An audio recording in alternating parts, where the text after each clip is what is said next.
Feeder bands already brushing in and affecting the southeastern coast of Florida. And the latest forecast track has this hurricane making landfall later tonight or early tomorrow morning. And again, a very rough situation, a very dangerous situation as Hurricane Jeanne continues to approach.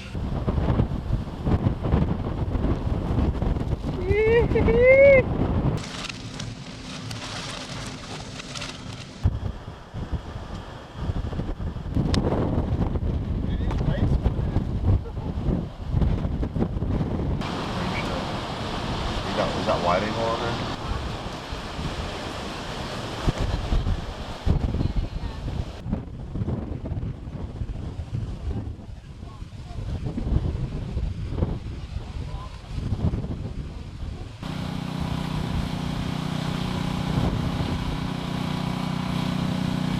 Outside shower stall.